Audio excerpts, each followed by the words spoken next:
Welcome to Afzal Mir social and Islamic information. इल्म, इस्लाह और सच्चाई पर मबनी वीडियोस के लिए हमारे यूट्यूब चैनल को सब्सक्राइब करें। आज यानी गजा को इसराइल ने जुल्म ढहाकर हिजरत पे मजबूर कर दिया है। हिजरत क्या होती है? एक जगह से अल्लाह की खातिर दूसरी जगह जाकर रहना शुरू कर देने को हिजरत कहते हैं। आज से कई सौ साल पहले सबसे पहली हिजरत नबी करीम सल्लल्लाहु अलैहि वसल्लम ने की, जब मक्का में मुसलमानों के ऊपर मुस्तम किए गए और नबी करीम सल्लल्लाहु अलैहि वसल्लम को नबुव्वत के 13वें साल में यह हुक्म आया कि जी मक्का से हिजरत करके मदीना चले जाएं, यानी कि मक्का से हिजरत करके यथरब चले जाएं। तो नबी करीम सल्लल्लाहु अलैहि वसल्लम ने अपने सहाबा कराम को, जितने उस वक्त तक ईमान ला चुके थे, उनको यह हुक्म दिया कि जी हिजरत कर जाएं। तो कुछ 2 महीने के अरसे में तमाम सहाबा कराम ने मक्का से हिजरत कर दी। अपना साजो सामान छोड़ा, अपना घर बार छोड़ा, अपने कारोबार छोड़े, अपने ज़मीनें छोड़ी और हिजरत कर गए। जो ज़रूरी सामान उठा सकते थे वो साथ ले गए और हिजरत करके यथरब चले गए। मक्का में 3 लोग रह गए, नबी करीम सल्लल्लाहु अलैहि वसल्लम, अबू बकर सिद्दीक रज़ियल्लाहु ताला अन्हु और हज़रत अली रज़ियल्लाहु ताला अन्हु। जब कुफार ने यह देखा कि ये यथरब में जाकर इत्मीनान की ज़िंदगी और सुकून की ज़िंदगी रहना शुरू कर लेंगे और इनको ज़िंदगी आसान मयस्सर आ जाएगी, तो कुफार से ये बर्दाश्त नहीं हुआ। उन्होंने ये प्लान बनाया कि नबी करीम सल्लल्लाहु अलैहि वसल्लम को शहीद कर दिया जाए, और ये प्लान बनाया कि सारे कबीले मिलकर ये काम करते हैं ताकि किसी एक पर इल्ज़ाम ना आए और किसी से बदला ना लिया जा सके। नबी करीम सल्लल्लाहु अलैहि वसल्लम के जानी दुश्मन होने के बावजूद ये समझते थे अहले मक्का के नबी करीम सल्लल्लाहु अलैहि वसल्लम अमानतदार और सच्चे हैं, इसलिए अमानतें नबी करीम सल्लल्लाहु अलैहि वसल्लम के पास रखते थे। और नबी करीम सल्लल्लाहु अलैहि वसल्लम एक दिन रात को अपनी चादर में हजरत अली रज़ियल्लाहु ताला अन्हु को लिटाया। जब उनको पता चल गया कि ये कुफार मेरी जान के दुश्मन हैं और इन्होंने प्लान बना लिया है, तो उन्होंने अपनी चादर में अपने बिस्तर पे हजरत अली रज़ियल्लाहु ताला अन्हु को लिटाया और उनके हवाले अमानतें की कि आपने ये अमानतें लोगों की वापस करनी है और आपने यथरब आ जाना है हमारे पीछे पीछे। और उनको लिटाया और खुद अबू बकर सिद्दीक के घर चले गए। कुफार सारी रात तलवारें लेकर खड़े रहे कि जैसे ही सुबह होगी तो हम इनको शहीद कर देंगे, लेकिन अल्लाह का करना कुछ और था। अबू बकर सिद्दीक साजो सामान तैयार करके तैयार थे और जब पहुंचे अल्लाह के रसूल रात के पैर में, तो वो दोनों वहां से हिजरत पे रवाना हो गए। कुछ चंद किलोमीटर के फासले पर गारा में जाकर स्टे किया, रुके।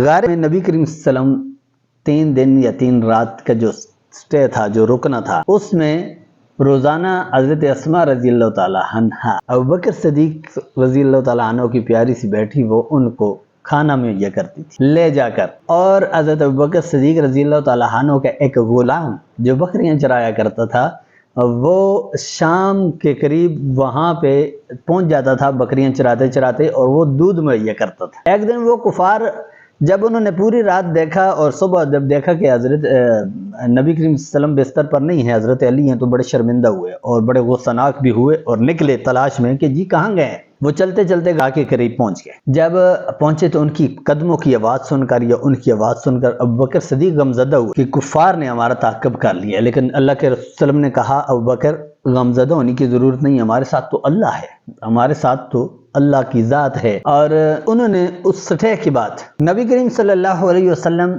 8 रबीउल अव्वल को गारे से निकलकर कुबा, एक यथरब के करीब एक जगह थी, वहां पे जाकर रुके। हजरत अली रज़ियल्लाहु ताला अन्हु लोगों की अमानतें वापस करके इस दौरान नबी करीम सल्लल्लाहु अलैहि वसल्लम से जाकर मिले। वहां पे नबी करीम सल्लल्लाहु अलैहि वसल्लम ने कुछ रोज रुके, कुछ दिन वहां पे उन्होंने स्टे किया। हजूर नबी करीम सल्लल्लाहु अलैहि वसल्लम ने कुबा के मकाम पर एक मस्जिद तमीर करवाई और उस मस्जिद का नाम मस्जिद कुबा है। और उस मस्जिद में 2 रकात नफल पढ़ने का सवाब 1 उम्रे के बराबर है। इस मस्जिद की तामीर में नबी करीम सल्लल्लाहु अलैहि वसल्लम ने खुद हिस्सा लिया। यथरब में यह खुशखबरी फैल गई कि नबी करीम सल्लल्लाहु अलैहि वसल्लम तशरीफ ला रहे हैं। अहले यथरब हजूर नबी करीम सल्लल्लाहु अलैहि वसल्लम के इस्तकबाल करने के लिए रोजाना निकलते और एक जो कुबा से एक रास्ता यथरब को निकलता था, उस पे इंतजार करते। जब धूप तेज हो जाती तो हजूर नबी करीम सल्लल्लाहु अलैहि वसल्लम नहीं नजर आते, तो मायूस होकर लौटते कि जी कल इंतजार करेंगे। एक दिन यह खबर चली कि हजूर नबी करीम सल्लल्लाहु अलैहि वसल्लम कुबा से यथरब की तरफ निकल पड़े। अहले यथरब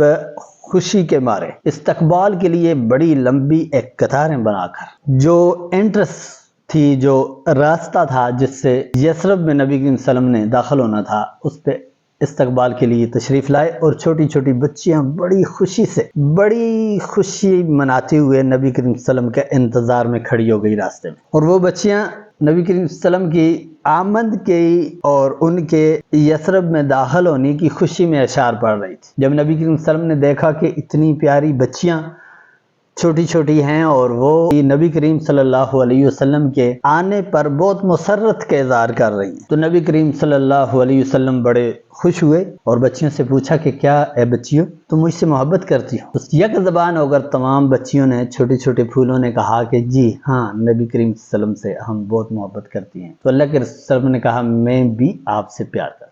یثرب میں رہنے والے ہر شخص کی یہ تمنا تھی کہ حضور نبی کریم صلی اللہ علیہ وسلم میرے گھر ٹھہر جائیں، میرے گھر رک جائیں اور مجھے یہ سعادت حاصل ہو جائے۔ حضور نبی کریم صلی اللہ علیہ وسلم نے جب یہ شوق دیکھا اہل یثرب کا تو کہا کہ اونٹنی کی جو رسی ہے، نکیل ہے، اس کو کھلی چھوڑ دو، جہاں پہ اونٹنی بیٹھ جائے گی میں وہاں سٹے کر لوں گا، تاکہ ان سب کا جو شوق ہے ان کا دل نہ ٹوٹے۔ جب رسی کو کھلا چھوڑ دیا گیا تو اونٹنی ایک ایسی جگہ پر بیٹھی جو کہ بنو نجار کا محلہ تھا، جس جگہ پر اب مسجد نبی کا دروازہ ہے، وہاں پر اونٹنی بیٹھ گئی۔ یہ جگہ 2 یتیم لڑکوں کی تھی جن کو اہل یثرب نے اچھا معاوضہ ادا کر کے نبی کریم صلی اللہ علیہ وسلم کے لیے حجرہ اور مسجد تعمیر کرائی۔ جب تک مسجد اور حجرہ یہ تعمیر مکمل نہیں ہوئی تھی تو حضور نبی کریم صلی اللہ علیہ وسلم اتنی دن حضرت ایوب انصاری کے گھر رہے۔ ہجرت سے قبل مدینہ کا جو نام تھا وہ یثرب تھا، اور ہجرت کے بعد نبی کریم صلی اللہ علیہ وسلم کے وہاں رہائش پذیر ہونے کے بعد اس شہر کا نام یثرب سے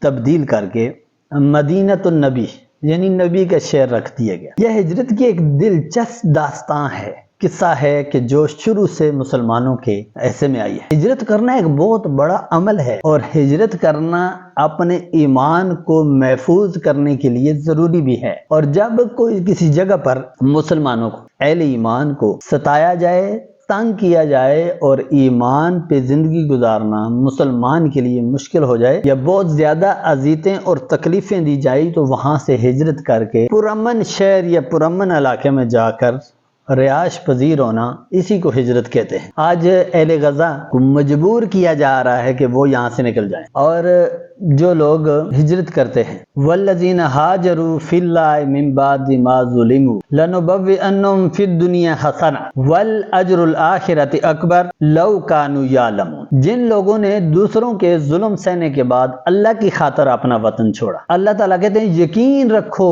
ان کو ہم دنیا میں اچھی طرح بسائیں گے اور آخرت کا اجر تو یقیناً سب سے بڑا ہے، کاش یہ لوگ جان لیتے۔ یہ اللہ نے ان لوگوں کی فضیلت بیان کی ہے جنہوں نے دوسروں کے ظلم و ستم کی وجہ سے اللہ کی خاطر اپنا ملک چھوڑا، اپنی جگہ چھوڑی جہاں پہ آباد تھے، گھر بار چھوڑے، اپنی زمینیں چھوڑی، اپنی تجارت چھوڑی، اپنے مال چھوڑے اور ہجرت کر گئے۔ اللہ کہتے ہیں ان کے لیے کوئی خوف، کوئی پریشانی کی بات نہیں ہے، ان کو ہم اچھی طرح بسائیں گے دنیا میں، اور آخرت کا اجر تو بہت بڑا ہے۔ اس کے یہ چھوٹے چھوٹے دماغ اور چھوٹی چھوٹی سوچیں اس کا تخمینہ نہیں لگا سکتی کتنا بڑا اجر ہے۔ لیکن آگے کہا کاش کہ یہ جان لیتے، یہ ظلم کرنے والے، یہ ظالموں کے ظلم پہ تماشا دیکھنے والے 57 اسلامی ملک، کاش کہ یہ جان لیتے